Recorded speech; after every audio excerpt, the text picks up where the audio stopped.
So guys, I was in the process of filming my teardown, but I had to stop because my tent actually started to blow away in the wind.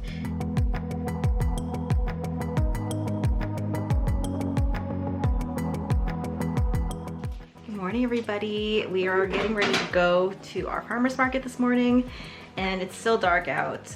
Our farmer's market today starts at 8 a.m. but we are getting ready to go here at 5 a.m. because Kale is actually the market manager for this particular farmer's market, so we have to be the first people there. So that is what we're doing. We're getting ready. Kale is pouring some coffees right now. We like to bring 2 big thermoses of coffee because we need it. And we are getting our last minute things together. We just charged our Square reader. We have some drinks and snacks. What else do we need to do, Kale? We're pretty good. You talked about the Square reader? Yes. Okay, yep, that's all charged, good to go. That charged overnight. And then we just need to load up and go. I already have all my market manager stuff loaded up in the car. The equipment for the table, or for our booth, is loaded up from last night. Yeah, sweet, great. So on this video today, you're gonna come with us to the market and we're gonna show you how we set up our booth. I'm gonna talk about my strategies on how I am able to sell, and you'll also just be able to see what a typical day is like. So excited, and if that's something that you're interested in, keep watching. So we have arrived at the farmers market fairgrounds and I'm just going to wait until Kale gets a few duties done as market manager, and then he's gonna help me set up my tent and we will show you how we get our tent set up right now. Hey darling, can I tell you what's been on my mind? Sick and tired of the 9 to 5 in the city life. Hey darling, we could get out of town, see the beautiful world around, wanna see it now. Pack our bags and get in that car, leave a little note and we'll drive real far. Let's get out, we can leave this city, let's drive to the open air. Yeah, the countryside is so pretty, with the wind blowing in your hair. We can look back someday, baby, don't you understand that we only get one life? I wanna make it count, honey, come on now and take my hand. Hey darling, I love it when it's me and you, on the road with a couple of tunes in a car for 2. Hey darling, you know we're gonna have a really good time, driving in the middle of the night when the stars are bright. Pack our bags and get in that car, leave a little note and we'll drive real far. Let's get out, we can leave this city, let's drive to the open air. Yeah, the countryside is so pretty, with the wind blowing in your hair. We can look back someday, baby, don't you understand that we only get one life? I wanna make it count, honey, come on now and take my hand.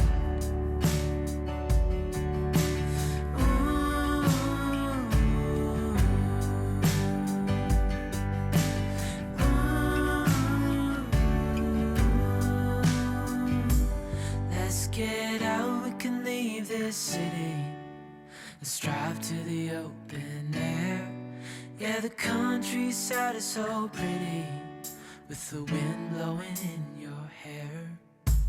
We can look back someday, baby, don't you understand that we only get one life? I wanna make it count, honey, come on now and take my hand. Yeah, we only get one life, I wanna make it count, honey, come on now and take my hand.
So we are mostly set up, and I want to show you really quick the last minute things that I think are important but people often overlook, and that is a space behind your table where you can organize things like your mask, your bags, my coffee, I always have coffee, and some sanitizer, and my float. This is always great to have, and here's my book for the slow times. And then also you want to make sure that you have space on your tables for customers to set their own purses down or their wallets down. You'll be surprised at how valuable this space will be for people who have a lot of things that they're carrying. So it's always a good thing to do. And here are my business cards using that IKEA soap dish that I was talking about. And you can see how they're pretty secure and almost windproof. And customers can easily pick up a card if they need to. And everything has their price very clearly marked. And here are my soaps, nicely displayed. I want to have the appearance of a very full display, so that's why I like to spread them out a little bit. And a little tip too, if you have other products in the same scent, try putting them next to each other, because you'll find that if people like grapefruit, they'll see a grapefruit body butter next to it and be like, you know what, I'll buy both. So that's what I try to do here. There's a French lavender lotion over there, and here are my candles. And here are my bath bombs all nicely displayed. We try to put the sunshade up to block the sun, but that's obviously not working so well here. So I'm going to put the bath bombs that if they were to fade a little bit, it's not going to matter too much. It's not going to look too different. And the ones that are very susceptible to fading, like my cherry bombs, I put them here in the corner. But this is the display. And these are the tins that we got from the dollar store. But look how beautiful everything looks all together. Wow. It is amazing how easy and affordable displays can be. And here are our jars, our body butters, sugar scrubs. And here are our lip balms as well. And I got these jars from the dollar store. And they're pretty solid. They're sitting on their lids, so that's what keeps them secure. And I have a strategy with these lip balms. I like to put the more adult ones up here, and if there's more kid-friendly ones, I like to put them down at the bottom. And that has helped me sell a few lip balms. So just a pro tip when it comes to that. And this is the display. So it's the first hour, and we've made a few sales. We've made about $35 worth of sales, and that's how it is. This particular market is super slow in the beginning, and then it just really revs up. And as you can see, starting to get a little windy, so be prepared for wind when you are vending. The reason why weights at the base of your tent is super important, and for those curious, this tent is actually a 10 by 10 foot tent, which is pretty standard when it comes to vending outdoors. So if you didn't watch my getting ready for a farmer's market video, I mentioned that these guys are not wind friendly, and yeah, the wind is kicking up and this guy keeps falling down. So when it comes to that, we have this sticky tack to the rescue. And you only need a small piece. You take a little bit like this, stick it to the back of your sign, and we stick it right onto the wooden risers. And it does get a little bit messy, but it sticks pretty well. And that should stay a little bit better. For those of you that are really discouraged about farmers markets and vending in person in general, here is a wild story for you. I just had a customer that came in and spent almost $100 in one order, and that customer met me in an event that I did about 2 years ago when I first started vending. So you guys never know where your next big sale is going to come from, and that's the big point about vending and farmers markets, is to put yourself out there so that people can find you and know about your business. And the more people know about you, the more chances your business will grow. And another thing about that $100 order that I wanted to mention real quick, she paid with credits. So if you're going to be doing farmers markets or events, get that square reader, guys, because that would have been $100 out the door if I didn't have an ability for her to pay with credit or debit. So another tip, I like to keep a full looking table, so when I start to get something that's starting to run low, like over here our watermelon bath bombs, I like to move them over to another tin and just get rid of the one tin so that I keep a pretty full looking setup.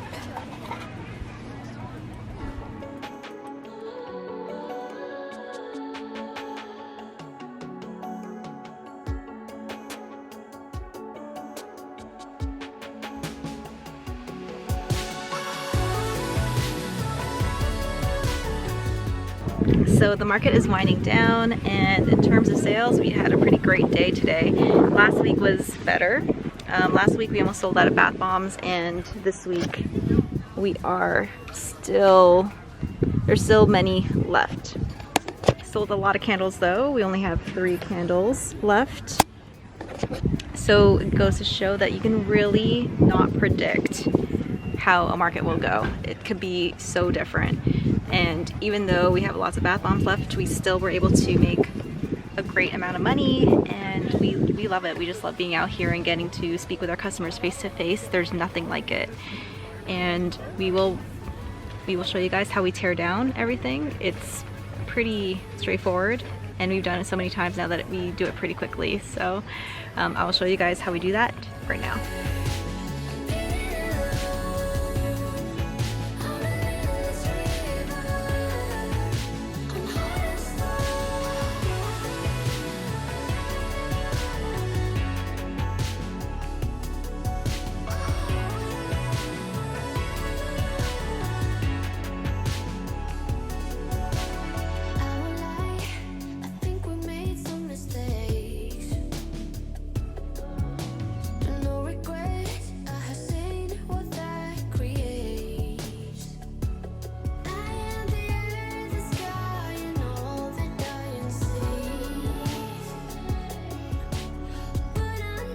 So guys, I was in the process of filming my teardown, but I had to stop because my tent actually started to blow away in the wind. And this is why having a great sturdy tent and weights is so important, because as soon as a big gust of wind comes and you don't have proper weights, or your tent is broken like ours is, that'll send it flying. And we also had that wall that was blocking the sun out for a bit, and that acted as a sail. So 2 years of vending, we still are making mistakes like that. We have to buy a new tent because we are definitely going to be doing more farmers markets for the season, and it's just a start. So that is on our to-do list. Kale is finishing up right now. He's going around doing his duties as a market manager. We're gonna go home, we're gonna count the money, and we'll let you know how he did. So we're back. It is now nighttime because we actually got home and we were so tired that we actually took a nap and did a few other things, but we are now at the part where we're gonna be counting the money, and we want to let you guys know how we did. So let's go ahead and do that. So I had 59 coins. So $270. Or $59 in coins. Okay, $59. $275 here, so that's 275 and 50 is 325. So another 9 is 334 in cash. Sorry, $394 in cash? $334 in cash. In cash. And how much was the debit and credit sales? $371. I'm going to double check that here. Card sales were $371 plus $334, which gives us a grand total of $705. And our table fee was how much, Kale? $32. $32. So yeah, this is a pretty good day for us. Back when we first started vending at this particular farmer's market, it was typical of us to get maybe $200 in sales, $300 in sales, and after just a couple of years doing this market, we've now grown a following to the point where we're able to make some pretty good money. So I would say that when it comes to farmers markets, sticking it out and showing it up as often as you can is probably the key to that market, because even if you don't do well, even if people don't buy your stuff, it's such a great learning opportunity to see what you can do to get people to start buying things. And I think that will be the next farmers market video, is the strategies that we've applied in order to get sales to go up, because I did say that the secret is showing up, but there are also other things that we've learned over time. So if you are interested in knowing about that kind of stuff, about specific farmers market sales strategies, let us know in the comments below. And if any of you guys have any farmers markets tips and tricks that you guys want to share with everyone else, please let us know in the comments below as well. Yeah, I would consider the today and the previous week that we were at the same market, which was a little bit higher total, very good days. We also have to consider this is a long, hard day's work. Yeah. I was up at 4:20 this morning. You were up at 4:45 or so. Yeah, we were up pretty late. Or sorry, I was up pretty late. Yeah, and you I were up really late woke and then up early. Yeah. Yeah. I went to bed a little bit before you. So, But yeah. like these are just long days, and it's a lot of work that goes into it. We come home exhausted. We come home pooped. So a lot of time out in the sun, and it takes it out of you. Yeah, and sometimes you'll go and disasters will happen, like your tent crashing down on you and blowing away, and that's all the stuff that you have to be prepared for. So it's not easy money, let's just put it that way, but I think it's totally worth it to get to know your local customer base and to develop that one-on-one personal relationship with your customers, and that's something that you just cannot do online. As much as you post on social media, I think that's where the true value of vending in person at farmers markets is. So that is it. We got such a great response from the last farmers market video, and a lot of you were asking us to create more farmers market type content, so here it is. And like I said before, we're gonna keep talking about farmers markets because it is the season. And if you like this video, please give it a thumbs up, and like I mentioned before, give us all of your comments down below. And until the next video, keep smiling, keep being awesome, keep making beautiful things, and we will see you in the next one. Bye guys. Good night.